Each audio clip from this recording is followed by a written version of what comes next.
All right, guys, thank you for tuning back in. It's that time again, time for some more ABK news, and let's dig right into it with Microsoft finally appealing the CMA block of the Activision Blizzard deal.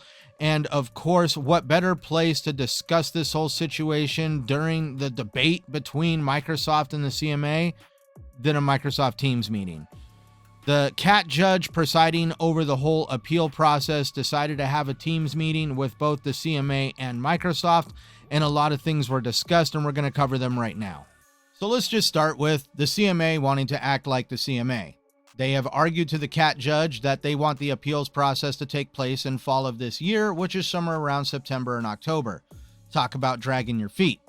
And Microsoft took a big problem with dragging their feet this long because they feel by extending it out that far, it could jeopardize the whole deal. So Microsoft is actually arguing for the whole appeal process to take place in the next 2 months.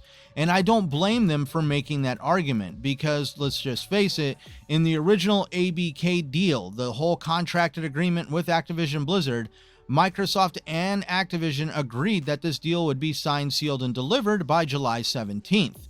Well, if it goes beyond that date, yes, the two companies can come together and decide to mutually agree to extend that date into a later time period this year, which means that the deal isn't a complete failure just because it wasn't signed, sealed, and delivered on that date.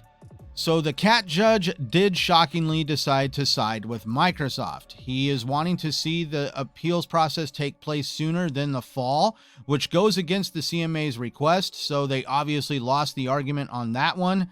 But it didn't exactly go how Microsoft wanted at the end of the day, because the judge is wanting to see the appeals process take place somewhere around the week of July 24th or the week of July 31st.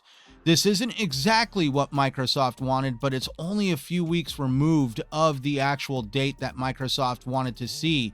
So this is a little bit of a win for Microsoft. But the appeals process is supposed to take somewhere around 10 days, but the judge feels that this whole process can get done in about 6 days.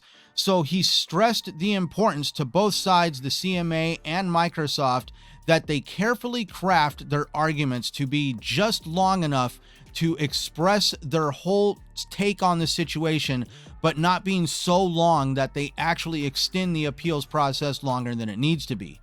Now, there is some other arguments that the CMA are going to have to explain themselves out of during the appeals process, in my opinion, and a lot of people may not agree with it, but I do feel that the CMA has to be called out for these arguments.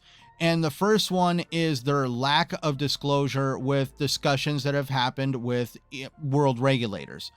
Microsoft has requested that the CMA actually disclose this information, and according to Microsoft, the CMA is either dragging their feet once again or completely refusing to disclose what exactly was discussed.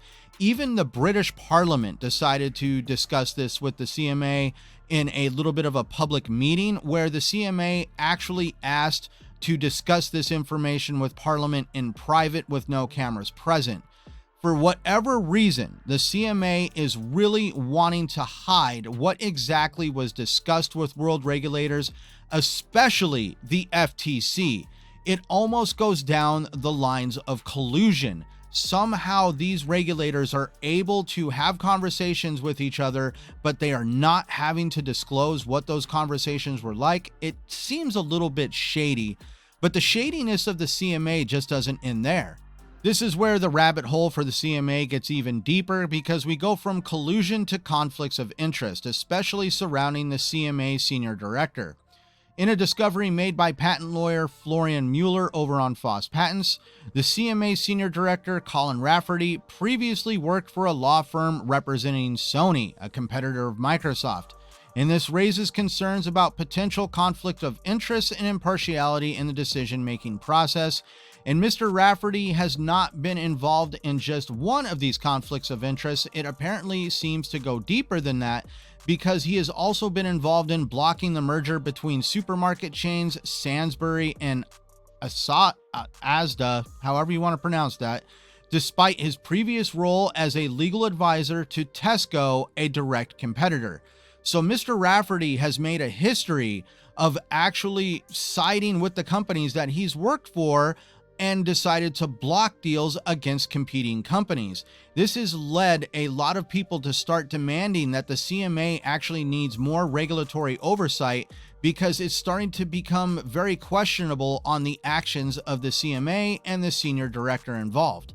To really emphasize the losing argument that the CMA has taken with cloud gaming and the hill they want to climb up on and die on the sword is really outlined by Lulu Chang over on Twitter. The world's most formidable gaming companies are based in Asia, and yet their home countries are allowing American companies to compete on a fair playing field, while regulators elsewhere seem to be helping market leaders enshrine their dominance. With its unconditional approval for our merger with Microsoft, South Korea has joined dozens of other countries, including China and Japan, in welcoming more competition and consumer benefits in the growing gaming industry.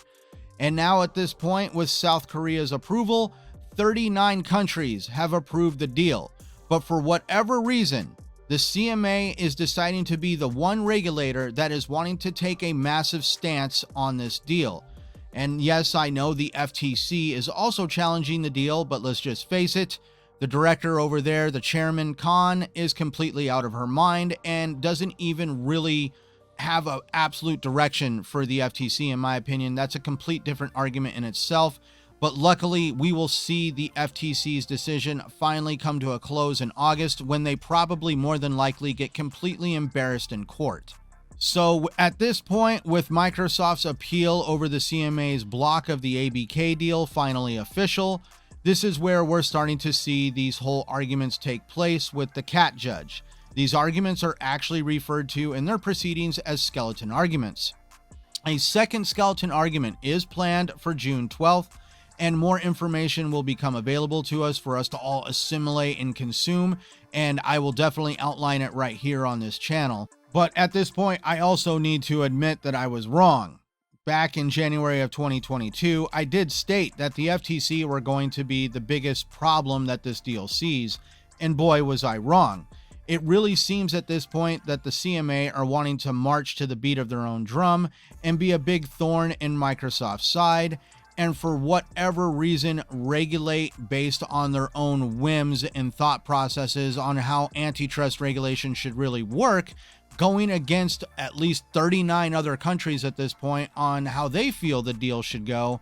And for whatever reason, the CMA is wanting to just go against everybody and feel that they should have the deciding vote in this entire situation, that this for whatever reason we're putting too much weight on the CMA. I really don't feel they should have this much power.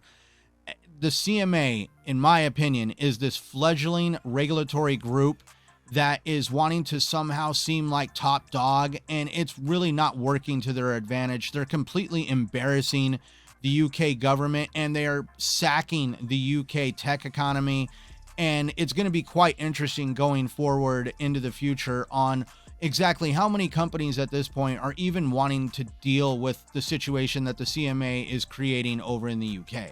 For more content like this, please like and subscribe down below, all that fun stuff YouTube likes to see. As always, feel free to leave me a comment, good or bad. I'm always reading them down in the comments section. And I always end off with telling everybody, please remember to play the games that you prefer on the platforms that you love, and don't let anybody ever tell you otherwise. I am Centurion 1307, and thank you for watching.